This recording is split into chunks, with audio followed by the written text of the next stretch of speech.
The bell for the end of the school day may have rung, but the learning doesn't end there. This is your geography revision session. We're covering Year 7, Module 2, Water of the Coast. I'm Mr. S, and I'll be your revision tutor. The Water of the Coast module is all about the processes and landforms which we find along the coastlines. As always, we have 5 elements to look at, so let's start with wave action. Wave action is the process of waves along our coastline and out at sea. Now there are a few different factors that influence how big and how strong our waves are. And along with this, we have a few key terms to think about as well. So let's start off by looking at the fetch. The fetch is the distance that the wave has travelled. So you can see in this diagram that the wave starts from over here and travels along here to the opposite side. And you can see as that wave's travelling, it's getting bigger over time until it gets to these giant waves on this side. So the longer the wave has travelled for, the larger the wave gets. The stronger the wind also influences this. And so what we have is energy being provided by the wind blowing on it, and the longer it's been the wind is blowing, the longer it's travelling, the larger those waves get as well. So the stronger the wind, the longer it blows for, the longer the fetch, the larger the wave because it's had more energy. And there are 2 types of waves that we need to have an understanding of. The first one is called a destructive wave, and the second one is called a constructive wave. Now, destructive waves, as we can see in this diagram on the left hand side, are the really tall waves. We have a process called swash and backwash. Swash is when the wave goes up the beach, and backwash is when it goes back down the beach. In a destructive wave, the backwash is stronger. So the wave going up the beach isn't as strong as the wave that comes back down the beach. And that means that the material on the beach gets taken back with the backwash into the sea. That means that the material on the beach, the sediment, is going to be removed. More is being removed than is being put on by the swash. A constructive wave is also a short wavelength. This means that there is a small gap between each waves. And to summarize that, destructive waves have high energy, so they are strong waves. They have a stronger backwash than swash. They have really tall waves and lots of them. And these erode the beach. They take material away from the beach.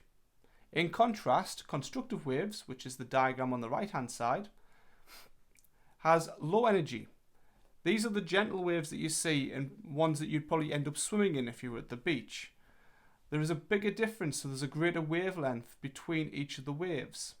They're not as tall, and the swash is much stronger than the backwash. This means that material is left on the beach and less is taken away from the beach. And to recap those, a constructive wave is low energy, it has a strong swash, it has low waves, and there are fewer of them, and it deposits material on the beach. Next, let's consider coastal processes. And there are 2 types. We consider erosional process as well as transport process. For the erosional processes, we have the same 4 erosional processes that we found in rivers as well. So that's hydraulic action, abrasion, solution, and attrition. To recap, hydraulic action is the force of that water hitting against the side, in this case the side of the cliff, pushing air into the cracks, which we can see in this diagram here. And as those air pockets get pushed further and further into the cracks, they expand and explode outwards, making the cracks bigger and eventually breaking apart the side of this cliff.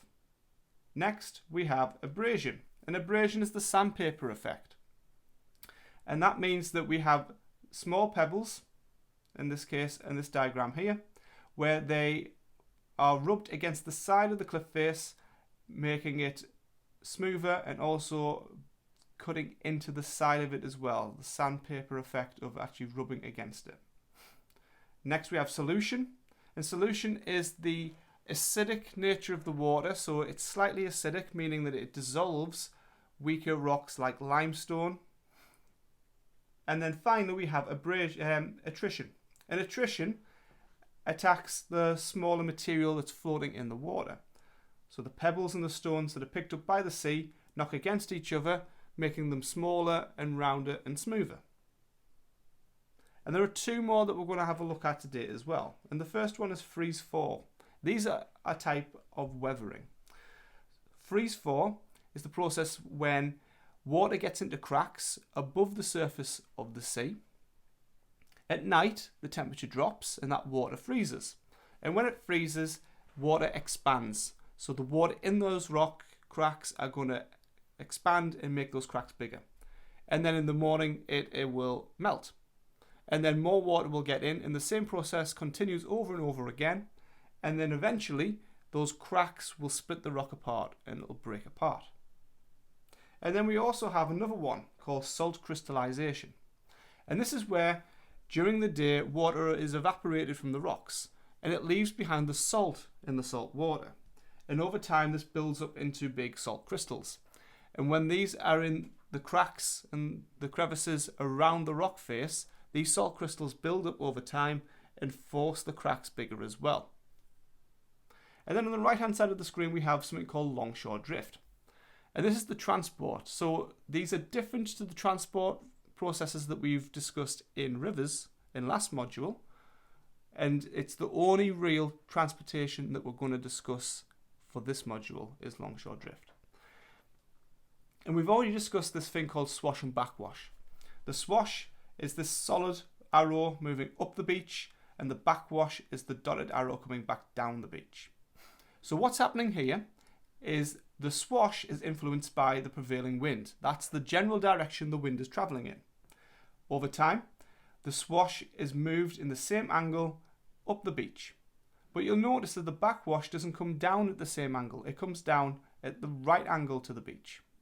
And the reason for that is it's influenced by gravity. So it's being pulled back down at right angles to the beach by gravity.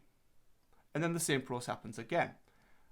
The swash goes up with the prevailing wind direction and comes down at a right angle.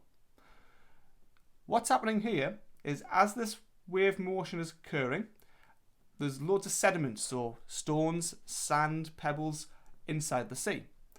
And it goes up the swash and will be deposited on the beach here.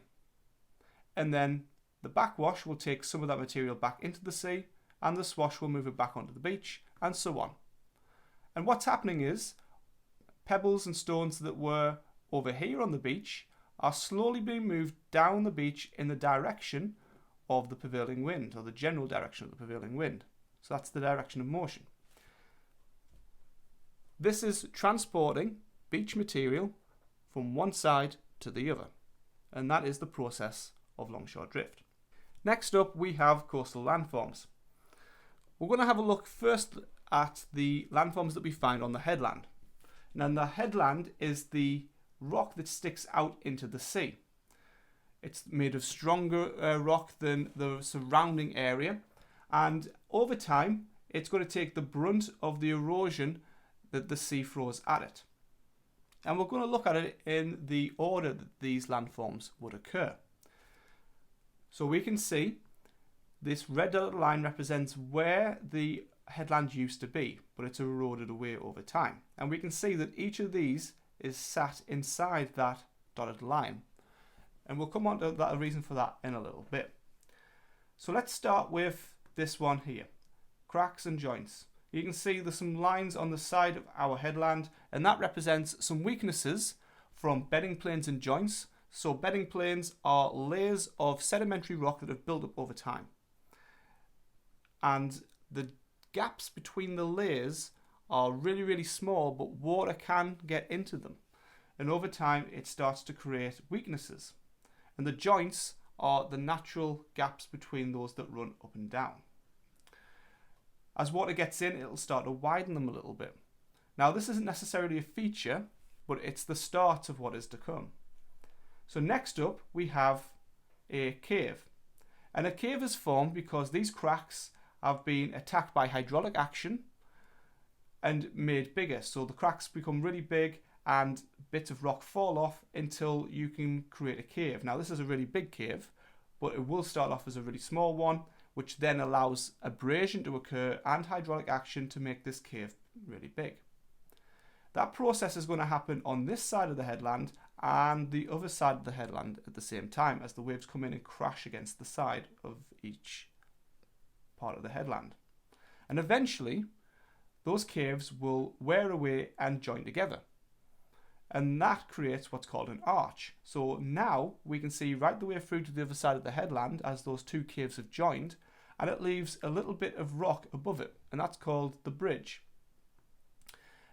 So this arch now isn't being attacked by the sea, so it's not being eroded by the sea itself, but this here is going to be quite weak because there's nothing underneath supporting it.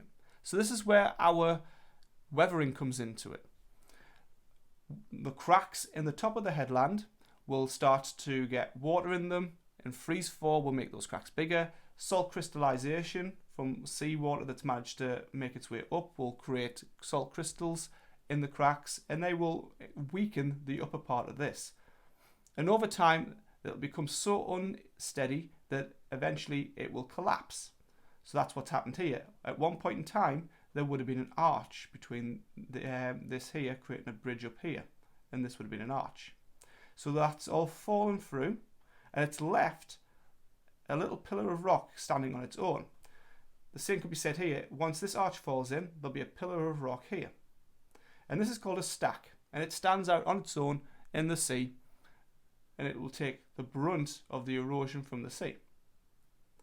And over hundreds of years, perhaps thousands of years, depending on the type of rock, that stack is going to be subjected to hydraulic action and abrasion, as well as freeze-thaw weathering and salt crystallization, and the top of this rock will start to erode away until it's left with just something that sticks out from the sea very slightly, and that's called a stump. And that's the processes that have occurred to make the landforms on the headland. And you can see why now these things have inside this old dotted line that represents the original shape of the headland, because this was all once one giant piece of rock sticking out into the sea. One other coastal landform we're going to look at are the formation of spits, and this is linked to our transportation process longshore drift. We know that longshore drift is going to carry beach material along the coastline.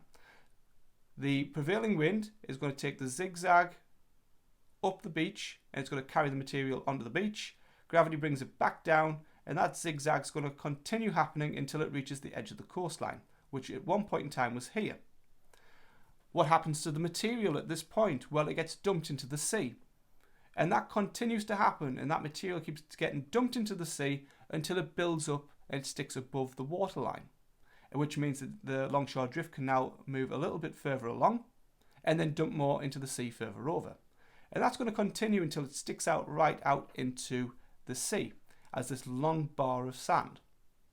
Now this could be where the coast just takes a turn, or it could be this is the mouth of a river and this is an estuary. But when it gets so far out, one of two things will happen. Either the water, the ocean current will change, or the wind direction will change, meaning that the direction that the longshore drift is going to occur in will also change. And you can see it happening on this one and on this one, where it started to create what's called a hook. And that's because the wind direction has changed and the material is now being deposited over here instead of over here. So that is a spit. It sticks out into the sea. One thing that happens behind a spit, you can see here, where it looks like sand with grasses, is we can get something called a salt marsh, because the waves can no longer get behind the spit, which means there's no new water and no way to get the sediment out from behind here. And over time, lots of sediment and mud builds up, which allows grasses to colonize the area, and it creates a marsh. Next, we have cliff claps. All of this is linked in with our erosional processes from slide number 2. These can happen at the base of the cliff or at the top of the cliff, and it creates certain issues. So if we start with the top of the cliff, we know that weathering, freeze-thaw and salt crystallization will attack the cracks at the top of the cliff. This makes the top of the cliff unstable and makes it more likely that material will fall down the cliff, and you can see some examples of this on the beach where it's fallen away. We can also get water seeping into the cliff as well. If this is a particularly soft rock like clay, water can get in and make it really slippery and more likely to slide and weaken. Loose material making up the cliff, like clays and limestone, erode really quickly. So at the base of the cliff, the waves can erode at the base and undercut it. So you can see this is curved in a bit where the waves at high tide have come up and crashed against it. So this also means that the entire top of the cliff will eventually collapse down because underneath there's no support anymore.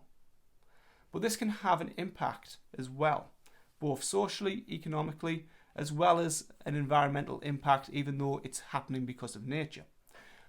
So if we think socially, well, if you've got buildings on top of here, like homes, that could cause your house to collapse as well. Your house could lose value because in a few years' time it may have to come down because it's too close to the edge of the cliff. And it makes them hard to sell as well. If you want to move house, but you're right on the edge of the cliff, then people probably won't want to buy it because there is a risk that that house won't be there for their lifetime. We can think of it in terms of economic. Well, cliff collapse can impact tourism. If we think about the fact that a lot of people will come to the coast for the scenes and the views, if there's a lot of cliff collapse happening, it doesn't look very nice for the area and people will probably go to other beaches. It could also impact it if this is on the side of a coastal town and you've got different shops in the area. That's going to impact the tourism as well if these shops have to close. And lots of caravan parks are built on the edge of cliffs as well, so they would have to close. The environmental impact, well, when this erosion is occurring, it's going to increase the risk of landslides and rockfalls. So landslides being when the erosion at the side, at the base here, means that the entire cliff slides down, and rockfalls are from the weathering when chunks of rock fall away from the top, as we can see here. And finally, let's consider coastal management. We've talked about erosion, we've talked about the cliff collapse. Well, what do people do to try and prevent it from impacting on our society and from further damaging the landscape? These fall into two broad categories. We can consider something called hard engineering, which aims to slow down and prevent the natural processes from occurring. And these tend to be really large projects involving construction of some sort. And then there are soft engineering, which aims to work with the natural processes to reduce the amount of erosion but not remove it entirely. So let's start with hard engineering. You'll see that I've got four categories of hard engineering, and it's got how well it works as a grade and how much it costs, and the more pound signs, the more expensive it is. Starting with sea walls, we've got a picture of a sea wall here. It's a giant wall in front of the cliff, and the idea is that the water will crash against this instead of making its way to the cliff and eroding the cliff behind it. Or there might be, like the case here, there's a road on top of this and some buildings, so it's going to protect those buildings. Sea walls are curved because when the sea comes in, it directs the energy back into the sea, so it's turning it back towards the sea instead of just crashing straight into the wall. So it means that the wall is more likely to survive for longer. Now, these work really, really well. They do stop erosion from occurring on the land behind it. But they are also incredibly expensive. They are the most expensive coastal management strategy that we can do. But they also don't look great. They make the area look pretty bad. And if we've got a lot of tourists in the area, then this might mean that tourists want to go somewhere else. We've got groins. And groins are fences, and they run from the coast down into the sea. And the idea is it stops longshore drift. That zigzag pattern will hit a fence, and then the fence stops the material from moving any further. And this is important because longshore drift actually removes the beach over time. And you can see an example of a groin on this picture here. There's the fence there running at a right angle to the sea, going all the way down, meaning that the longshore drift is going up, down, up, and then it stops because it reaches this beach, this edge of the beach here where the groin is. And again, beaches will help reduce erosion, because what's going to happen is this wave comes up the beach and it slowly loses energy over time. So if there's no beach, the first thing the wave's going to hit might be the cliff, which has a risk of being eroded. It also means that if we've got no beach, the tourists aren't going to come to the area because they're not going to sit on rocks. Rock armour we can also see in this diagram here. These are huge slabs of rock that are put in front of cliffs, or in this case they've also put it in front of the sea wall to try and reduce the impact on the sea wall.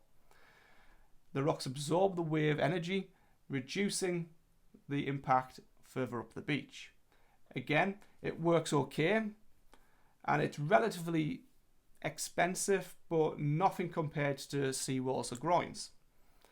And again, they don't look fantastic. You can see actually that the majority of the beach in this diagram has been taken up by both the sea wall and the rock armour. So it doesn't really look too good for the area. And then finally we have gabions. And they are huge cages of rocks. So small rocks, all put in cages, and they stack up like big blocks. So they might put them 2 or 3 cages high, and the idea again is to protect the cliff behind it. Next up we've got soft engineering, and the important point to remember for this is they're not trying to stop the erosion from happening, they're just trying to reduce it. The issue of hard engineering is that they often have a big impact on the environment. They don't look very nice, they in a way destroy the environment because they're putting large amounts of concrete or large amount of rocks in front or on the beach. Whereas soft engineering is about working with the natural environment. So you can see the first one is beach nourishment, and you can see an example of this on here, where you've got sand being fired onto the beach. So they've picked sand from another beach that isn't at risk from longshore drift, and they're pumping it onto the beach. And that's going to help because it's going to keep the beach there, and it's also going to stop or help reduce the amount of wave energy that reaches further up the beach to attack the cliff. There's also something called reprofiling. And that's where sand and stones are moved from the lower part of the beach to the upper part of the beach. So instead of having all these stones down here, they're moving them up the beach closer to the cliff, and therefore the waves are going to run out of energy quicker up there, and it's going to absorb the energy before it reaches the cliff. They also work to angle the beach so it's a little steeper. So the steeper it is, the quicker that wave will lose its energy. And then there's also something called dune nourishment. And the idea here is that they plant grass inside the beach on the sand, and that encourages the sand to build up around it, and it creates dunes like hills made of sand. And these dunes will reduce the wave energy and eventually will stop the waves from getting entirely towards the cliff. And they look better than putting up seawalls because it's all part of the natural area. That's it for today, but don't forget to complete the home study questions to test yourself. Goodbye.